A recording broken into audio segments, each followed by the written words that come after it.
Voilà, cette vidéo-ci va présenter la deuxième partie de l'exercice 6.5 de la page 101, donc de l'exercice 8 à l'exercice 14. Alors, l'exercice 8. On nous donne une fonction qui est égale à x moins x carré fois 3x. Et on nous demande trois choses. D'abord de déterminer son domaine de définition, ensuite de déterminer sa dérivée, et puis de déterminer son domaine de dérivabilité. Et je le rappelle, son domaine de dérivabilité correspond au domaine de définition de sa dérivée.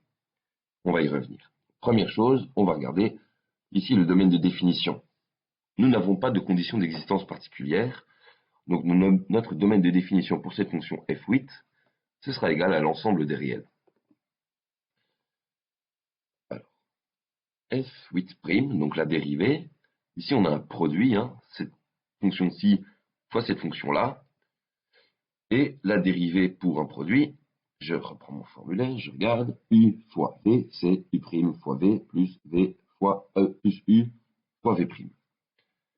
Et ben c'est exactement ce que je vais faire ici, donc je vais dire que ça c'est mon u, et que ça c'est mon v, et je vais commencer, donc u', x moins x carré prime, fois v, plus x moins x carré fois v, donc 3x, dérivée. Et je calcule. La dérivée de ceci, c'est une somme, on a la dérivée de x plus la dérivée de moins x carré. C'est égal à 1 moins 2x fois 3x plus x moins x carré fois la dérivée de 3x, c'est égal à 3. Et donc je continue, ça fait 3x moins 6x carré plus 3x moins 3x carré.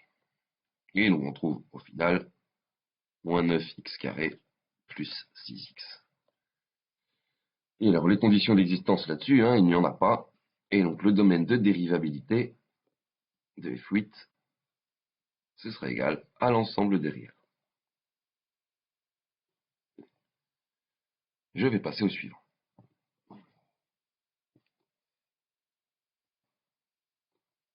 Notre fonction f9, c'était 2x au cube sur x carré moins 1.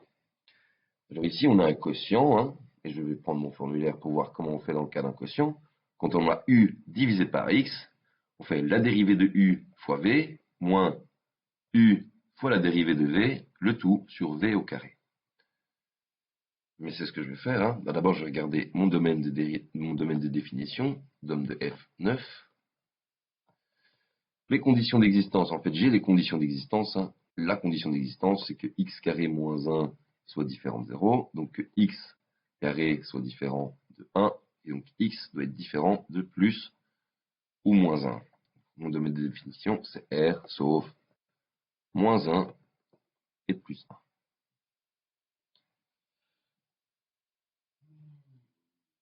Je vais regarder maintenant ma fonction dérivée.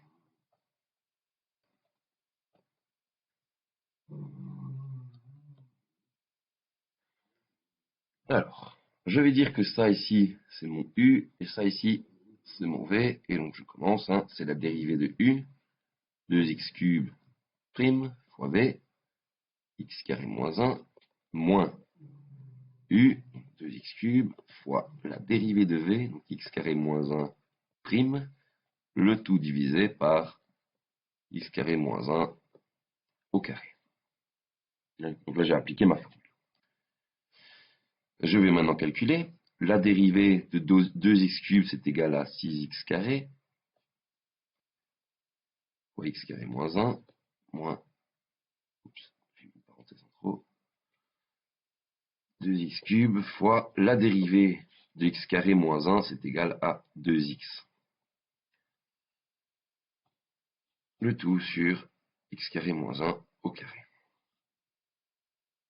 Alors, ce sera égal à 6x exposant 4, moins 6x carré, moins 4x exposant 4, le tout sur x carré moins 1 au carré. Et je peux réécrire ceci, 2x4 moins 6x carré sur, et alors, là, ce sera x4 moins 2x carré plus 1. Et j'ai ma réponse.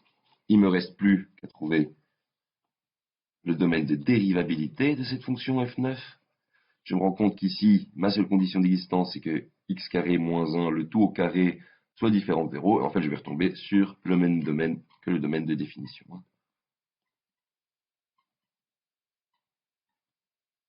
Alors, si le cœur m'en dit, je peux essayer carrément de rechercher les racines de ceci, mais je vais retomber sur moins 1 et plus 1. Voilà. Mais je vais passer au suivant.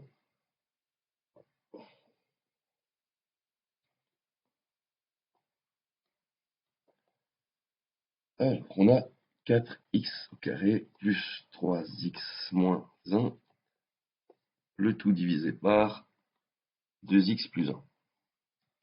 Bon, je suis dans le même cas que juste avant, hein. J'ai une fonction au-dessus, qu'on va appeler u, et une fonction en dessous, que je vais appeler v. Donc j'ai un quotient, la formule, ce sera u' fois v, moins u fois v', le tout divisé par v au carré. Alors la première chose à faire, c'est mes conditions d'existence. Conditions d'existence, j'ai 2x plus 1 qui doit être différent de 0, donc 2x différent de moins 1, et donc x différent de moins 1 demi. J'ai déjà trouvé mon domaine de définition. Dom de f10, c'est R sauf moins 1 demi.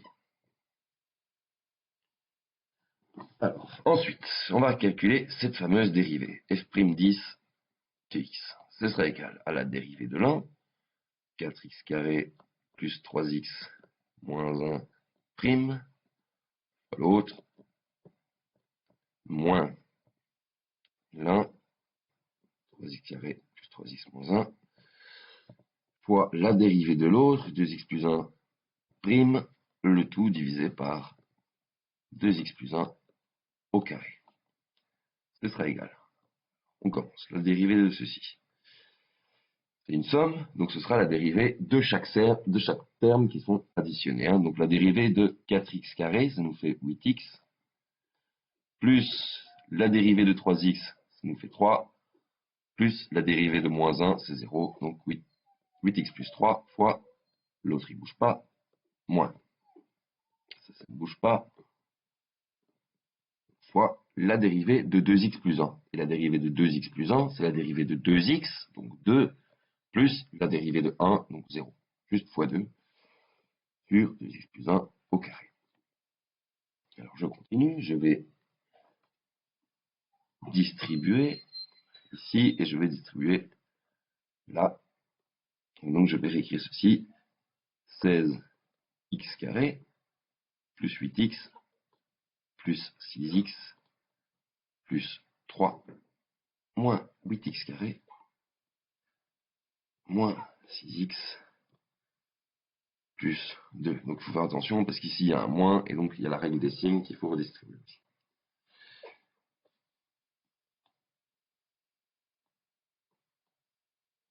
Tout divisé par 2x plus 1 au carré. Alors je peux réécrire ça, j'ai 16x carré moins 8x carré, ça nous fait 8x carré, plus 8x plus 6x, ça fait 14, moins 6x, ça fait 8x, donc plus 8x, et plus 3, plus 2, donc plus 5, le tout sur, alors, 4x carré, plus 4x, plus 1. Et donc a plus b, le tout au carré, c'est a carré, plus 2ab, plus b au carré. Et j'ai trouvé ma réponse, je dois trouver maintenant les conditions d'existence là-dessus. Conditions d'existence, il faut que 2x plus 1, le tout au carré, soit différent de 0. Et en fait, mon domaine de dérivabilité de f10, ce sera égal ici à mon domaine de définition. Donc on voit que 2x plus 1 doit être différent de 0. On retombe sur ceci. Et donc ce sera la même chose. Voilà, voilà. On peut passer maintenant au suivant. Je vais effacer celui-ci. Alors, le 11e. On a f11 de x qui est égal à x cube moins 5x fois 2x carré et moins 4. Alors, on commence par les conditions d'existence, on voit qu'il n'y en a pas, et donc le domaine de F11, c'est égal à l'ensemble des réels. Je peux calculer maintenant F11' de x. Je vois que je suis dans le cadre d'un produit, hein. C'est une première fonction ici que je vais appeler U, fois une deuxième fonction ici que je vais appeler V. U fois V, la dérivée c'est toujours la dérivée de U, prime fois V, plus U fois la dérivée de V. Ici, prime. Je dois maintenant calculer. Donc la dérivée ici d'une somme, ce sera la somme des dérivées. Donc la dérivée d'x cube, ce sera 3x carré, plus la dérivée de moins 5x, donc moins 5, fois l'autre, plus, hop, ça ici, ça ne change pas, fois la dérivée de ceci. Alors la dérivée de ceci, c'est la dérivée de l'un plus la dérivée de l'autre. Donc ici on a 4x plus 0, donc plus 4x. Je distribue, ce sera égal à 6x exposant 4, moins 12x carré, moins 10x au carré, plus 20, plus 4x exposant 4, moins 20x au carré. Et donc je peux le réécrire, c'est égal à 10x exposant 4, moins 42, moins 42x carré, plus 20. Les conditions d'existence ici, en fait on a un polynôme, donc il n'y en a pas. Le domaine de dérivabilité, dom D de F11, donc qui correspond au domaine de définition de ma fonction dérivée, ce sera l'ensemble des réels. Voilà. C'est tout pour celui-ci. On passe au deuxième.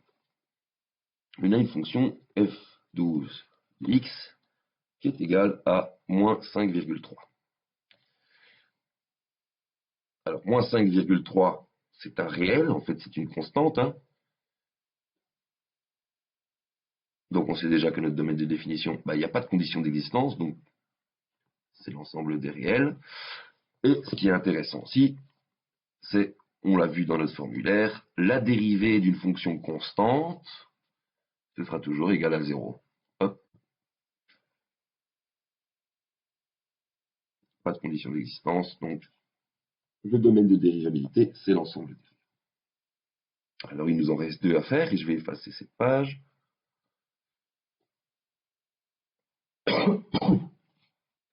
Ah, le 13e. f13 de x est égal à la racine cinquième de x. Alors ça, c'est une formule qu'on n'a pas vue telle quelle. Il va falloir se rappeler d'autres choses. Hein. Alors avant de commencer, on regarde le domaine de définition dom de f13. Et dans notre cas ici, c'est l'ensemble des réels, hein, parce qu'il n'y a pas de condition d'existence sur une racine qui est d'ordre impair. Donc pas de condition d'existence.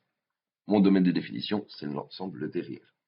En fait, il va falloir trouver une autre manière d'écrire ça pour pouvoir retrouver notre formulaire. Et je vous en avais parlé. Hein. Ceci, on peut le réécrire comme x exposant 1/5. Une fois qu'on voit ça, ça va être beaucoup plus facile de le dériver parce que je vois que c'est x exposant n. Je sais que la dérivée de x exposant n, c'est toujours égal à n fois la dérivée de fois x exposant n-1. Donc ici, 1/5 moins 1, ça fait moins 4/5. Donc on obtient ceci. Ça, c'est une première réponse. C'est une première manière de le noter. Maintenant, on va renoter ça autrement. Donc c'est égal à 1 sur 5 fois x exposant 4/5. Donc je rappelle que quand on a un moins, en fait, c'est la fonction inverse. Donc simplement, ça se retrouve en dessous. Donc je peux réécrire ça 1 sur 5 fois la racine cinquième de x exposant 4. 4/5, c'est en fait la racine cinquième de x exposant 4. C'est une autre manière de noter la même chose. Et alors ici, mon domaine de dérivabilité, on a une condition d'existence. Il faut que ceci soit différent de 0. Et donc en fait, il faut que mon x ici, il soit différent de 0. Donc c'est l'ensemble des réels sauf 0. Et alors maintenant, le petit dernier, une fois qu'on a fait le 13e, le 14e, il sera beaucoup plus facile, hein, parce qu'on comprend mieux ce que ça veut dire. On a x exposant 4 tiers. En fait, x exposant 4 tiers, c'est une autre manière d'écrire la racine cubique de x exposant 4. Hein, ici, on avait 4 cinquièmes, on voit que c'est la racine cinquième de x exposant 4. 4 tiers, c'est la racine cubique de x exposant 4. Nous n'avons pas de condition d'existence là-dessus, puisque ma racine est d'ordre impair. Donc, le domaine de définition, c'est l'ensemble des réels. Et on peut calculer notre dérivée à partir de ceci via la formule de dérivation d'x exposant n. Ce sera égal à n fois x exposant moins 1. Et donc, on a égal à 4 tiers fois x exposant 4 tiers moins 1, donc 1 tiers. C'est égal à 4 fois la racine cubique de x sur 3.